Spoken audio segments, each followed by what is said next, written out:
Hi everyone, I'm Bob. I'm here to talk about the gear that at least we recommend for our troop for Philmont treks. We have one coming up this summer.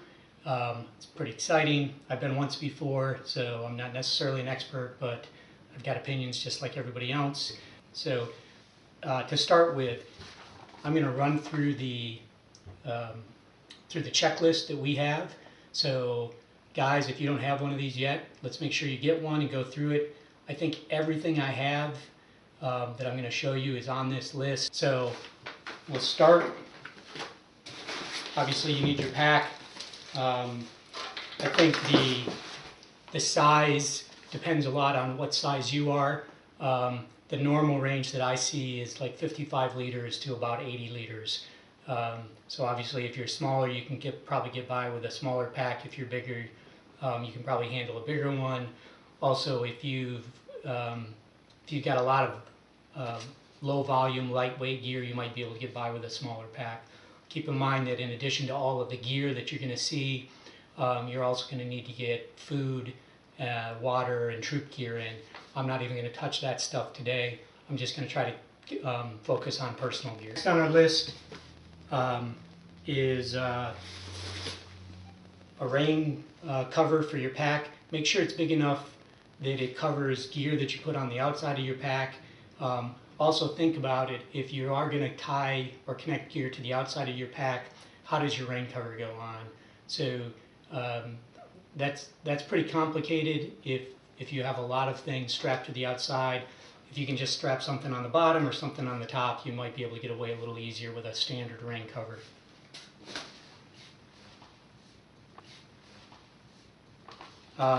The next item, the third item on the list is this is a big duffel bag to pack your bag in when you go on the airplane. Okay, this is the one thing that I'm showing you today that you actually won't take with you on the trail. You'll leave it at base camp. This one's for Ben. I've already got mine, but it's a big size duffel bag. We get them at Dick's, about 30 bucks. Sleeping bag. This obviously isn't pushed into the stuff sack. When you do, it ends up being about this size. It's a down bag. It's 32 degrees. Because it's 32 degrees and you can get nights that are colder than that. This expandable fleece liner. I think I only used it once. You might be able to get away without it, but you hate to be cold when you sleep. So you might try one of these light fleece liners. They're not too expensive. They don't weigh a whole lot, but like I said, I only used mine once, so it wasn't the best use of space. The next item is a pillow.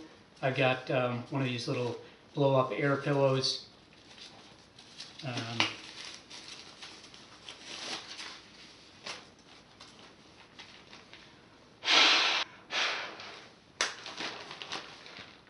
Looks about like that. I don't blow it up all the way because then my head rolls off too much. I actually leave it a little soft, and then I actually take my coat and wrap it around it. And I call it one of the luxury items I bring is actually a little pillowcase that my wife made me. Thanks, Allison.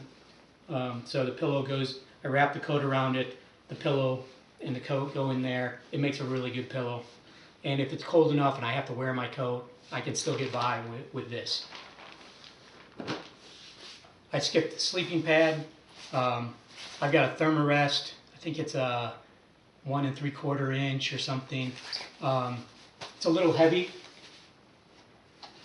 but it's a self-inflating one, which means that it's got some foam inside it. You can get pads that are maybe a third this size that are all blow up, and they're great unless you spring a hole and you can't fix it. This is 1 pound, 7 ounces, so it's one of the heavier items that I carry. A little bit more on the sleeping bag. It's 650 down. You can see it's rated to 32 degrees Fahrenheit. I always try to leave it out of the stuff sack when I'm not using it in my bag. that keeps the down feathers a little better. Make sure you do that as well. As most of you know, there's a drawback to down in that if you get them wet, they're both very hard to dry, and they don't give you any insulation value. So I'm really careful with my bag. I put it inside the stuff sack, and then I also put it inside a Ziploc bag. So I push the whole thing inside a Ziploc bag. I don't know if I really have to do that. You know, I've got a pack cover, but I like to be careful with that. I take a bag, it's usually a little smaller than this, but I had my sleep items in this bag. And I like to have one bag that's just for sleeping. So I always put my headlamp in it because I know where to find it, and that's also when I usually need it, is around that time. I like to put in a pair of thermal underwear.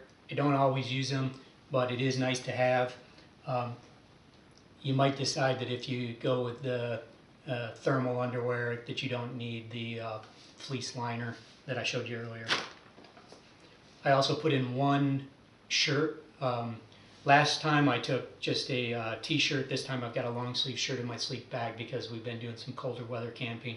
I'll probably just end up with one t-shirt for sleeping in. Okay, this is my big hint for you. Listen up. Take a pair of socks and put those with your sleep clothes, and never use those socks for anything else. Your feet are going to be terribly dirty and grimy, and you don't really want to put those in your sleeping bag. It feels good to put your feet in a pair of clean socks. Even when you've worn them for the 10th night, they're still clean compared to anything else you have. Feels good. That's the big advice. Finally, a stocking, or mine's a fleece hat for sleeping in.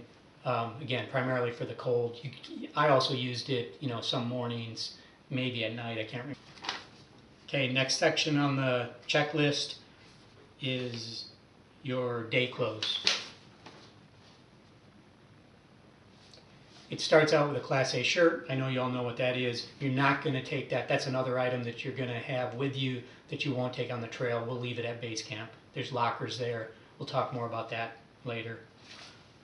Hiking boots, of course, you're probably going to be wearing these. You're not going to be packing them. Last time I went with the Moab ventilators. I love the Merrells. The ventilators were great when it was dry. When it was wet, obviously my feet were wet, and we had a lot of wet weather last time. This time I got the waterproof version, so I'm really looking forward to having dry feet.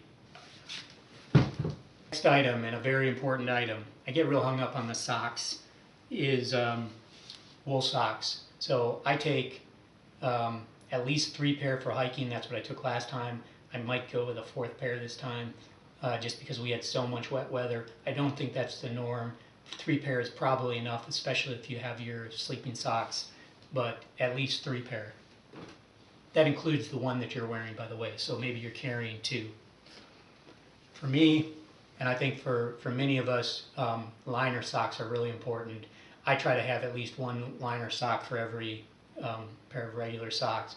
My son likes more liner socks and fewer of the wool socks, but anyways, liner socks are really important to help you stop some of the blistering, the rubbing. It really works. When I went from not wearing liners to wearing liners, it made all the difference for me.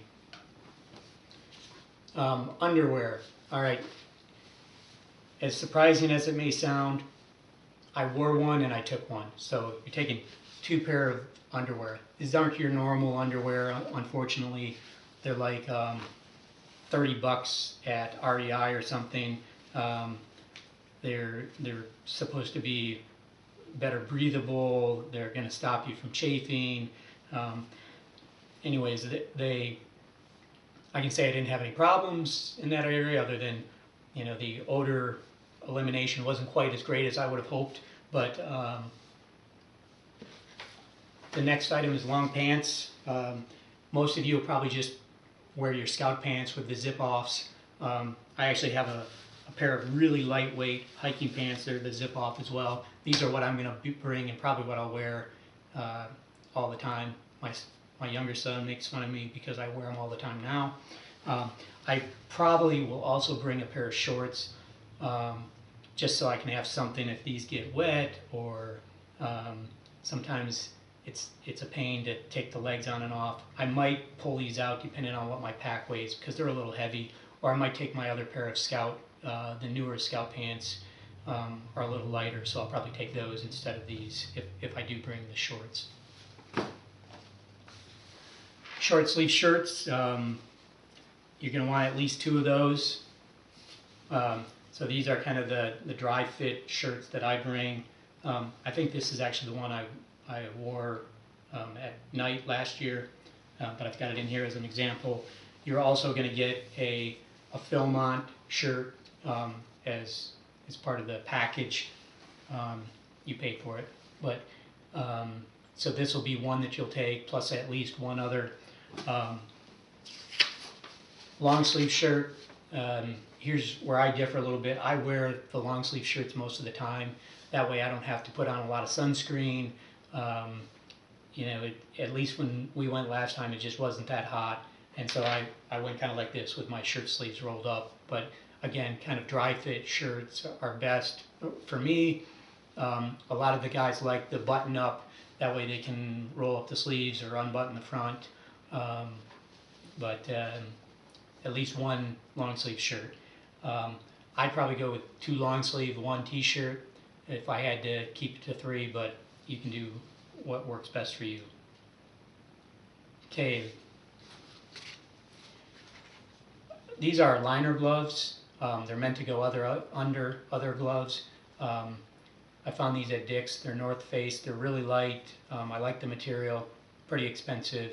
You can find things that are a lot cheaper. I think last year, or the last time we went, I just took a pair of real lightweight knit gloves.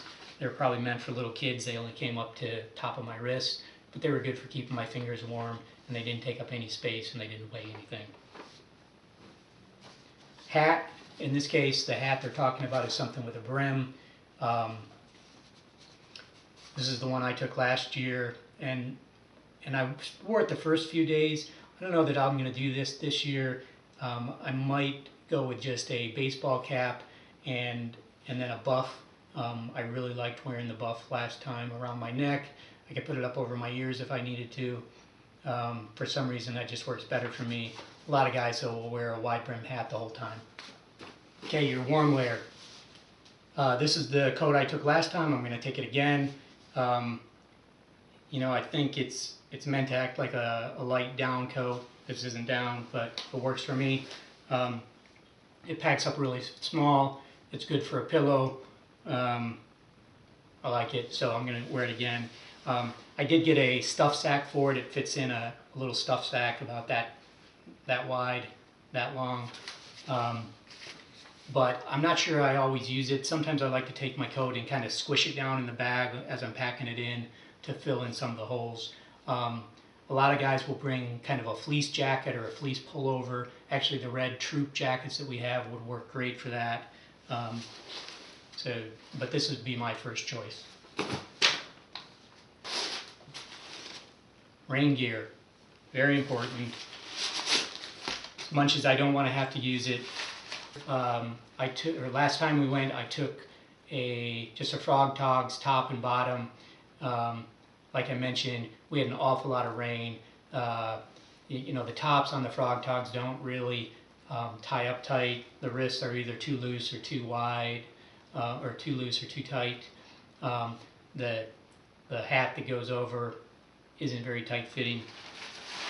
This is, I think it's a Red Ledge or something. It's from Tooth of Time Traders. I think it was $40, but you can get similar coats, you know, at other places. This one, you know, I've tried it on. I'm really happy with the fit. It's really nice and tight. It's got drawstrings that can make it tighter. It's twice as heavy as my Frog Tog top, but I'm hoping I don't have to use it. But if I do, I'm hoping it's going to be worth the extra weight. For the bottoms, I'm going to stick with the frog tog bottoms. We just didn't use them that much, even when it was raining. And, you know, it's so lightweight, it's hard to imagine spending the money and carrying the weight for bottoms that I'm probably not going to get a whole lot of use out of, especially when these do an adequate job, you know. The next item is camp shoes. So these are the same shoes I took 3 years ago. They were in a lot better shape back then, but I've actually made them better for the hiking trip because I've worn off more of the soles, so they're lighter now. At least that's my story. And so I use these for crossing creeks or rivers if we have to, if you can't get away without getting wet. And also it's really nice to put on something other than your hiking boots when you get into camp. Don't do open-toed shoes. You can probably get away with kind of the closed-toed Crocs. They're really light, but they also don't pack really well. You know, they're kind of thick. One luxury item that I do put in is I put in an extra pair of just ankle socks. Just feels good when I stick on my camp shoes to have something, you know, clean and dry. You need some sort of mess kit. It's got to have a good fitting lid. Doesn't necessarily have to be this big. There's some triangular ones out there that are about like this maybe. It's a good size, and but this is what I have. Works good. Last time I took a spoon, cut off the end a little bit so it would fit in here, and I just took one metal spoon. I didn't take a fork, a knife, or anything like that. Almost everything you're doing is going to be rehydrating things, so it's eatable with a spoon. I don't know that you can get by with just a fork rather than a spoon. Some guys use the sporks, those plastic things, but you know, a couple of them broke, so they're even there with half their spork, you know. So I went with metal, a little more weight, but it was fine. I also actually carry hand sanitizer right in my mess kit bag. I always kept my mess kit in a red bag. Doesn't matter what color, I guess, as long as you know which one it is. Always put your mess kit back in the same one. It's going to go in the smellable bag at night or the bare bag. So it's good not to contaminate your other bags. You know, don't mix it up and put this one in your coat bag one night and your vice versa. The next thing is water bottles. So you're going to want at least 3 1-liter Nalgene's. We also recommend that you take something smaller for juice. It needs to be wide mouth. Don't ever put any sugary drink, Gatorade mix, any juice, only water in the water bottles. Otherwise you got to put these up in the bear bags and they're heavy and you just don't want to do it. Keep water in your water bottles. Take a separate juice bottle like an old Gatorade bottle with the screw-on cap and use that as your juice or mix bottle. I say you need 3 Nalgene's. I took, and I actually recommend people look for the water bladders. I think it's just a lot. It ensures that you drink the whole time because you got this thing sitting right by your mouth and you got a lot of free time, so you find yourself sucking down the water, which is good. If you do that, you probably can get away with maybe just 2 Nalgene's rather than 3. The Nalgene's are good. You need them because you often need to use them to refill your water bladder. They're a little easier to get out when you want to cook something and dump water into the pot, that sort of thing. Next up is the category labeled personal gear. First item is trekking poles. I took these 3 years ago. I used them for about the first 2 days. Then I decided I wasn't really a trekking pole guy. So I strapped them to my back most of the time. We had a couple of days where we had a lot of stream crossings, so I kept them, at least one of them out during that period. We also shared them a lot as we were doing stream crossings because not everybody had trekking poles. But you know, worth looking into. They're a little heavy. My pair is especially heavy. I probably won't take, I don't know that I'll take them this year.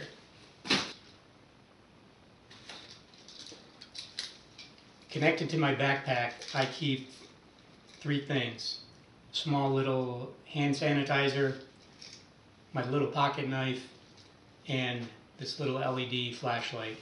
And I use this like when I'm trying to get in my tent, if my tent buddy's sleeping, if I don't really want to walk around with the headlamp on and I just need a little light once in a while, you know, this is really easy to slip in my pocket. So I keep those attached to my backpack.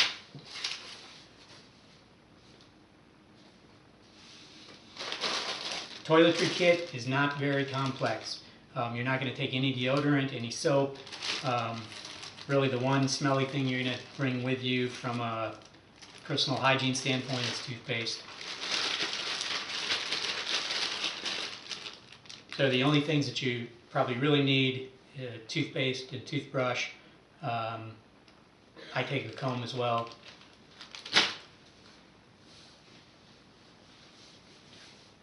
I do carry a handkerchief. I carry a white one, so I remind myself that this is my clean item. So it's not meant to be dirty. I use it for clean items. You might take a red one or a blue one and a lighter color one. Use one for dirty, one for clean. I also take this little microfiber towel. I use it both as a drying towel, but also to wash up with a little bit. Personal first aid kit. We will have crew first aid kits, so you don't really need to bring much, but I would recommend bringing moleskins, a few bandages, maybe some ibuprofen or something if you need that. But really it's about moleskin and bandages so you can take care of yourself without getting into the troop first aid kit. If you have some problem bigger than that, we're going to help you.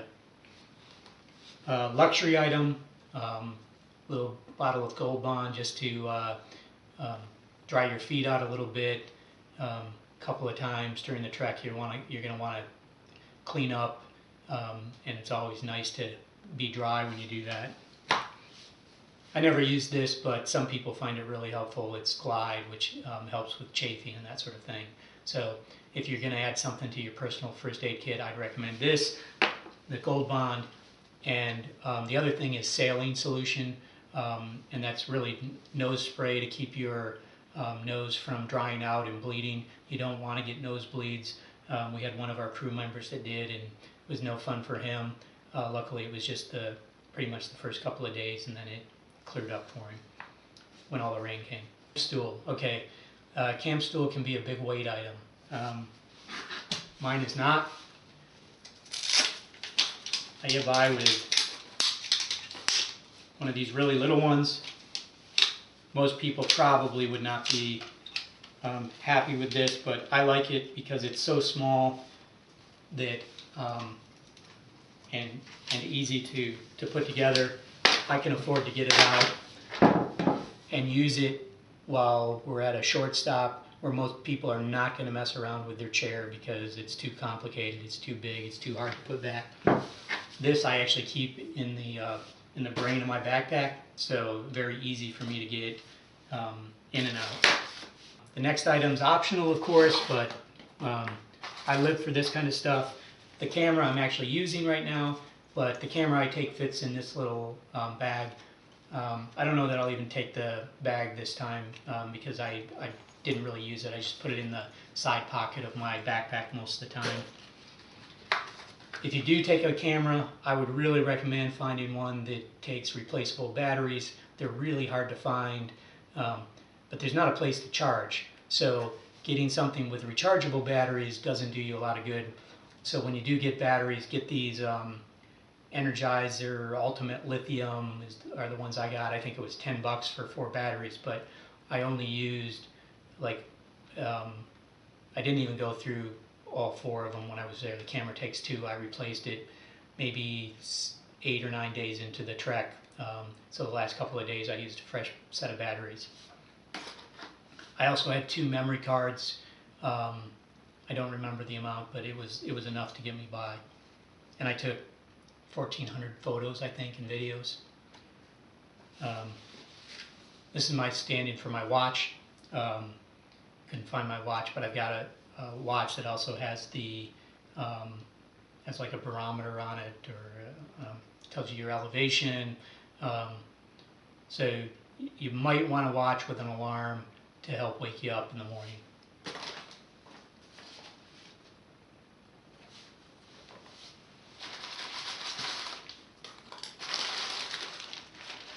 Variety of stuff sacks. I used a lot of plastic bags. I probably will again, but I also like the stuff sacks for some things, especially like I mentioned my coat. This is the bag that I put my coat in. It fits in there pretty nice. Finally, a notepad and a pen. They actually have water resistant notepads. We got some at REI. They're like $4 or something, but I used it last time. I got a new one for this trek. Just couldn't find it here when I was putting this stuff together. So I would recommend doing that because these things won't hold up when there's any dampness. I use a regular pen, nothing special. Okay, so that's everything on the checklist. I think if you go back through all of that, my additional items were a pair of socks for my camp shoes, and maybe the gold bond or something that aren't specifically called out on the list. I do have a few more items that I take. So I love the orienteering stuff. Your navigator and someone else on the crew will have a map and compass. I'm going to have one as well. I mentioned the buff earlier. I actually got this when I was out there. I never thought I'd be a buff guy, but I wore it. I probably wore it 90% of the time I was there, including nighttime. So really helpful, both to keep the sun off my neck and my ears, but also on the hotter days, dip it in a creek as we go by, or pour some water on it, you know, and again, use it to cool off a little bit. So I'd recommend a buff. I took a pedometer. It was just interesting to me to see how many steps we took each day. Your Fitbits probably won't work because, again, you have to be able to charge it. The crew will have toilet paper. I took my own little stash, not too much, but enough to get me by if I needed to. I don't think I had to use my own. And you'll get a little Philmont guide. I don't remember if I actually took this on the trail with me. I doubt it because it's in too good a condition. But you'll get this before you go, and it'll give you some information about Philmont, what to pack, what not to pack, that sort of thing.